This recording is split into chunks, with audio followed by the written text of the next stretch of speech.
오늘 우리에게 주시는 하나님의 말씀은 시편 40편 1절에서 3절의 말씀입니다. 제가 봉독해 드리겠습니다. 이 계시의 말씀을 봉독할 때에 다 함께 살아계신 하나님의 음성을 들으실 수 있기를 바랍니다. 내가 여호와를 기다리고 기다렸더니 귀를 기울이사 나의 부르짖음을 들으셨도다. 나를 기가 막힐 웅덩이와 수렁에서 끌어올리시고 내 발을 반석 위에 두사 내 걸음을 견고하게 하셨도다.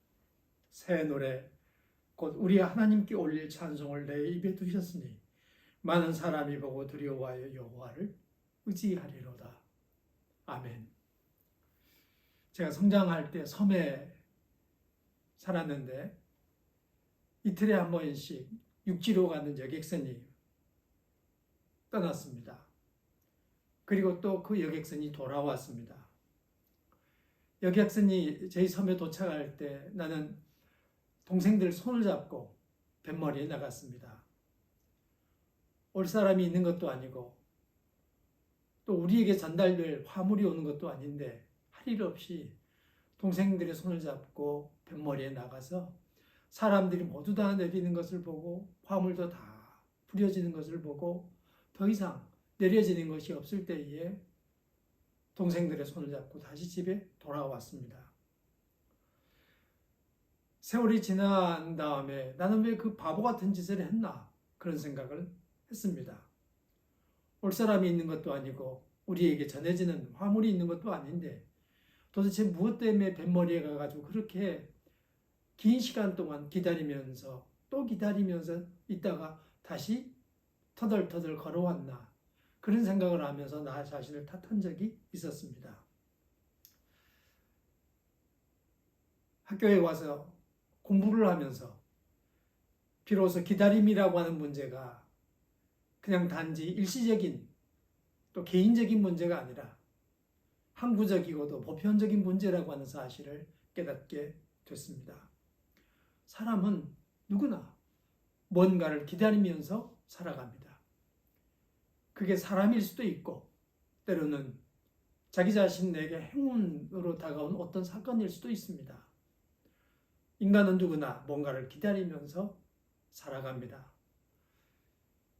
여러분들은 설날을 맞이하면서 무엇을 기다리고 계셨습니까?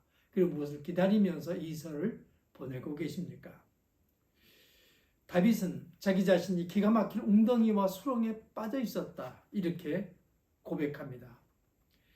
그런 상황에서 그가 할 수 있는 일은 별로 없었습니다. 그래서 하나님께 부르짖었다고 성경은 기록하고 있습니다. 교회 다니면서 참 어색했던 일 하나가 손을 들고 주여 삼창을 부르는 그러면서 통성으로 기도하는 그런 일이었습니다. 그것은 제게 참 낯설고 맞지 않는 옷 같았습니다. 그런데 그걸 요구하니까 어쩔 수 없이 따라서 하는데 주여를 3번 크게 외치라는 겁니다. 그리고 기도를 큰 소리를 내서 하라는 겁니다. 나는 그렇게 부르짖어서 뭘 얘기할 만한 것도 많지 않고 또 삶을 살아가면서 꼭 그렇게 절실한 어떤 것도 있지 않아서 이걸 꼭 해야 되나? 이렇게 꼭 기도를 해야 되나? 그런 생각을 한 적이 많았습니다. 물론 저는 모든 사람에게 부르짖어야만 되는 저 마음속 깊은 곳에서부터 하나님을 부르짖을 수밖에 없는 그런 순간이 온다고 믿고 있습니다.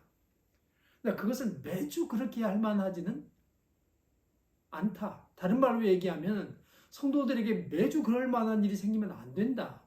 이렇게 생각하는 사람입니다. 사람은 살아가면서 때로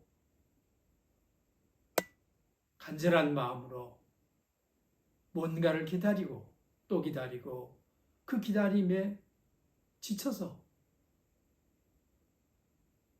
하나님 앞에 부르짖어 도움을 간청할 때가 있습니다.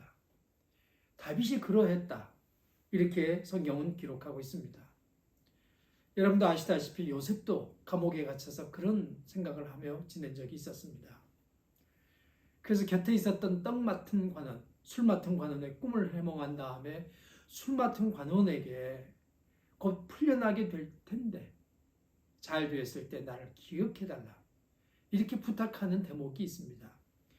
구약 성경 창세기 40장 14절에 보면 이런 말씀이 있습니다. 당신이 잘 되시거든 나를 생각하고 내게 은혜를 베풀어서 내 사정을 바로에게 아뢰어 이 집에서 나를 건져 주소서. 이렇게 부탁합니다. 근데 여러분 창세기 22절 23절에 보면 요셉이 그들에게 해석함과 같이 되었으나 술 맡은 관원장이 요셉을 기억하지 못하고 그를 잊었더라. 이렇게 기록하고 있습니다. 요셉은 그가 유일한 희망이라고 생각하고 그에게 부탁했는데 그는 요셉을 잊었다 하는 겁니다.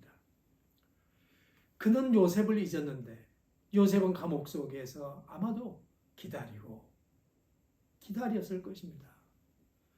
그 이 칠흑같이 어두운 상황에서 벗어날 수 있게 되기를 간절하게 원했을 것입니다.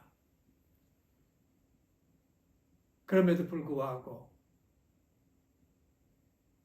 요셉은 잊혀진 존재가 됐습니다. 그러나 너무나도 우연한 기회에 이 술 맡은 관원이 요셉을 기억하게 됩니다. 그것은 바로가 꿈을 꾸었는데 그 꿈 해몽을 제대로 해내는 사람을 만나지 못한 겁니다. 그때 이 술 맡은 관원이 요셉을 생각하게 되고 그를 바로 왕에게 소개합니다. 놀랍게도 그게 계기가 되어서 요셉은 어둡고 긴 터널에서 벗어나게 됩니다. 다빈 역시 웅덩이와 수렁에 빠졌었다.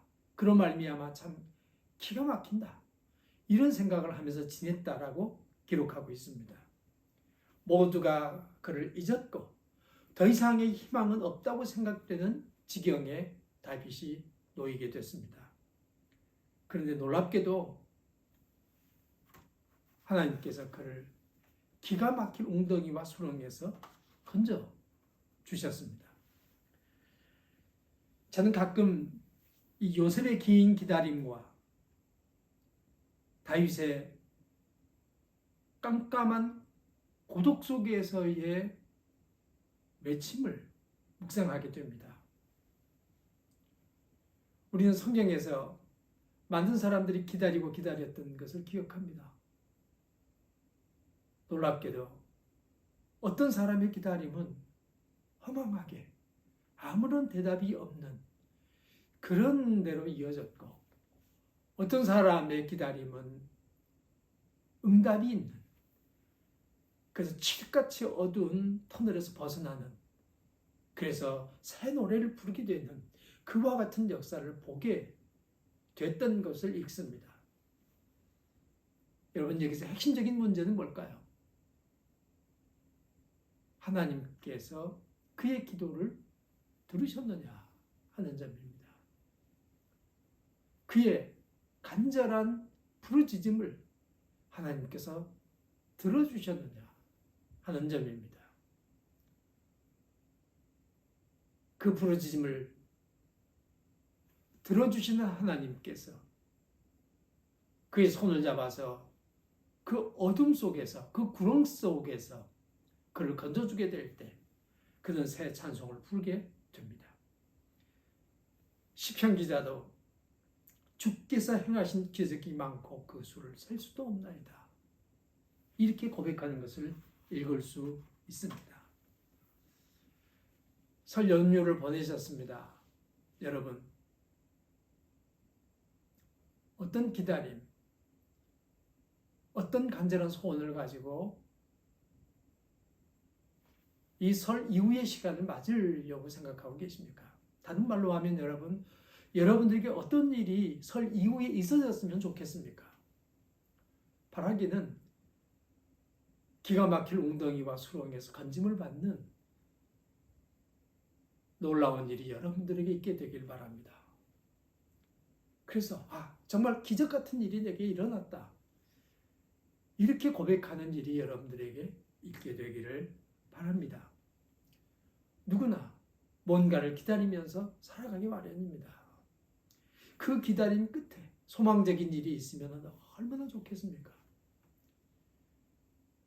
만약에 소망적인 일이 없이 절망적인 대로 우리의 삶이 이끌어진다면 그처럼 애통하고 가슴 아픈 일이 어디 있겠습니까? 성도 여러분, 여러분의 삶에 요셉이 받았던 축복, 다윗이 누렸던 은혜, 그리고 많은 성도들이 누렸던 기도의 응답이 있게 되길 바랍니다.